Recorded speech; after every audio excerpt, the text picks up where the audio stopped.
This video is in our Great Engine Attack series and features a wonderful attack by Stockfish against Leela in the very long time control bonus event at the TCEC.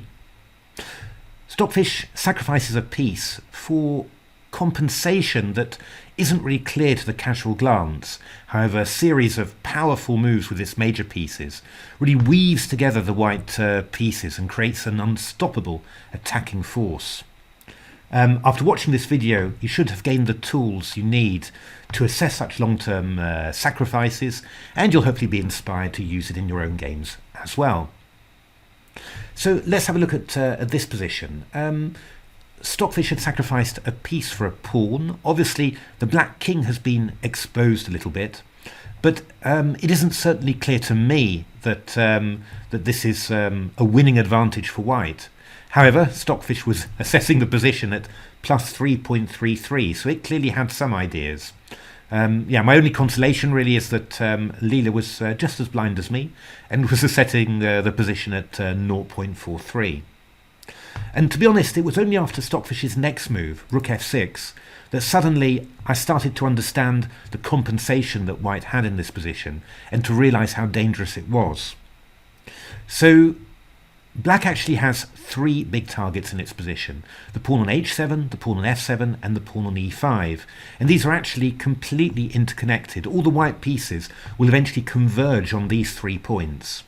So the pawn on h7 can be attacked by queen h5 and rook h6. Black will have to play rook h8 to defend the pawn, and then this will weaken the pawn on f7. Now, as we can see, there's already a great deal of pressure on the pawn on f7. And the pawn on e5 is also extremely important. It's actually a very flimsy barrier to the bishop on c3 pointing towards the king on g7. It has to remain there, and then you start to realize that that means that the bishop on d6 is likely to have to stay there for a very long time. Now, if the bishop has to stay on d6, it means that black is going to have a lot of difficulties actually creating any counterplay against the white position to try and distract white from its build-up. Because, well, the most obvious target in white's position is the pawn on d3. But if the bishop has to remain on the d-file, you'll never get to attack it. I mean, what is black's plan? I mean, black really has to dedicate itself to complete defense. And I think there's sort of two ways you can think of doing that. Either you try and run with a king over to the queen side, not easy to achieve, or you hide in the corner, h8, and then try and bring a rook to g7, where it defends f7 and h7. I think those are the two main ideas, but not easy to implement them at all. Now, Leela's move here was probably the best one. It was bishop e6, defending the pawn on f7.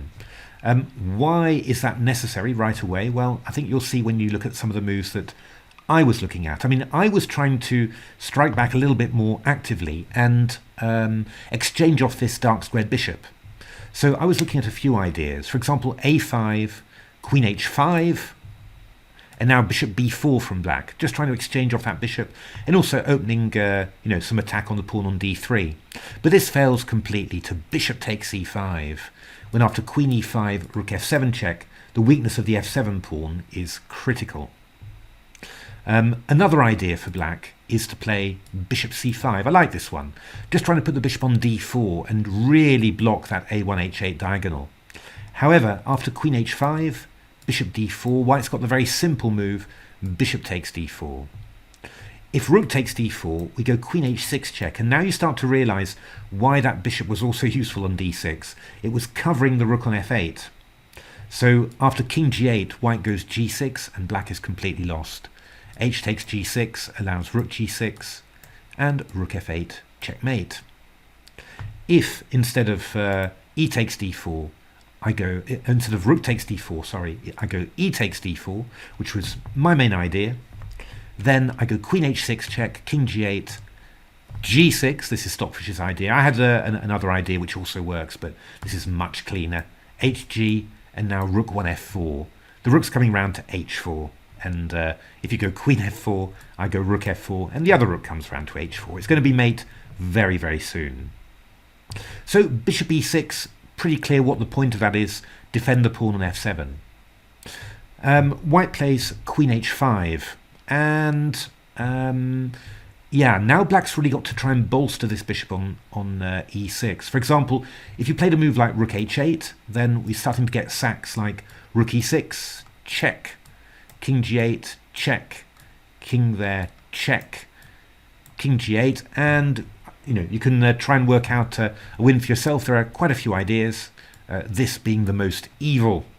Bishop a5, distracting the queen from the second rank, and after queen e6, then this is checkmate.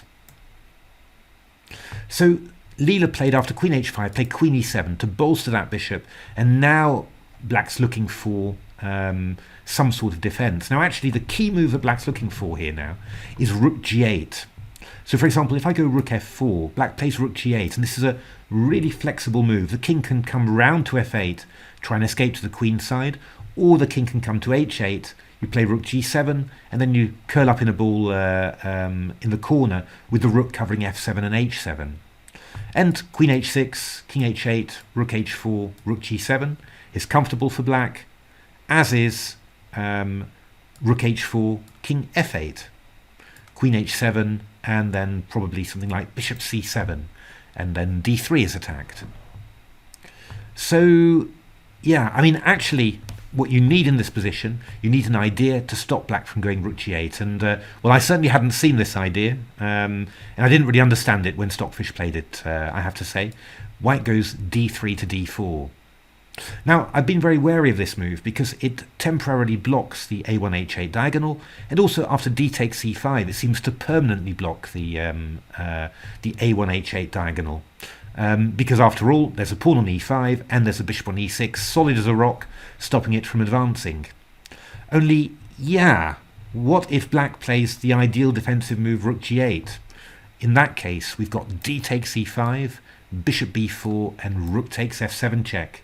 That bishop on e6 is not as solid as you think, because now I've got e6 discovered check, takes, rook f7 check, winning the queen, and that is curtains for black.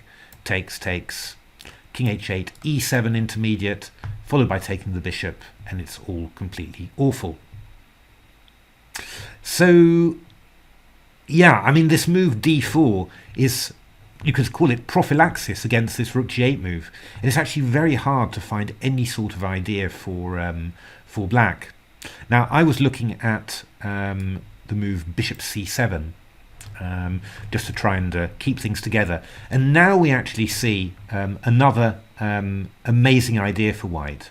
I mean, we've talked about attacking the h-pawn with a rook on h6, but it turns out that white has got another attacking idea, and it's the incredible rook 1 f4. And this is the crux of the whole thing. This is the extra power that white has that you could easily miss with black. What's the idea? The idea is e takes f4, I go d5, opening this diagonal, threatening a big discovered check with the rook, but can't I just get out of the way? King g8? I mean, where's the danger?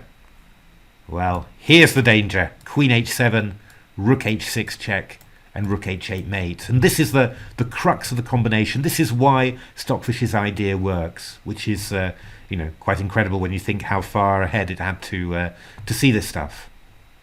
Yeah, if instead of rook 1 f4, if you go e takes d4, it's just this very simple queen h6 check, king g8, rook h4, and you're never going to stop this mate on h7. So Leela played rook d7 just to bolster up f7, but then it got hit by queen h6 check, king g8, nothing can come round now to defend h7, and now this lovely move d5, reopening this diagonal, which means that after c takes d5, you've guessed it, rook 1 f4 is again beautiful and decisive. And let's see again why. E takes f4, queen h7 check, takes, rook h6, king g8, and rook h8. Absolutely wonderful play, really wonderful. Leela gave up a piece with bishop d5 and then went bishop b8. I don't thoroughly understand, I have to say, Stockfish's next move, b4. I would just be taking on here and looking happy. But this turned out to be even better after rook d5, g6 takes rook f3, the rook was coming round to h3 to deliver mate here. Leela had nothing better than this. Check there, queen f5, but this queen and king are just caught in a trap. Rook g3 is going to happen, or rook g1, and there's nothing you can do about it. And after king f7, rook h7, Leela soon resigned. So there we are, an amazing attack. And I have to say, for me, the revelation was the difference between this position, where I was thinking, well, you know, what's happening here? And then as soon as Stockfish played this move, you suddenly say, I understand now. You know, I mean, it's very much, you know, the part of the skill of playing these long-term piece sacrifices, that you just see the beginning of the next wave of attack. You know, if you see that, then and you understand, you know, what all the threats are, then yeah, I mean, you can make a long-term piece sacrifice with confidence without calculating too much. You know, you can't calculate to the same depth of Stockfish, of course. But I think, you know, that's the most important thing. Find the next step in the attack. So there we are. I hope you enjoyed that video. If you liked it, please give me a like. If you're enjoying the channel, please subscribe. Plenty more is coming. Short engine snacks, lots of stuff on attacks, on middle games, and on openings as well. So anyway, thanks very much for watching.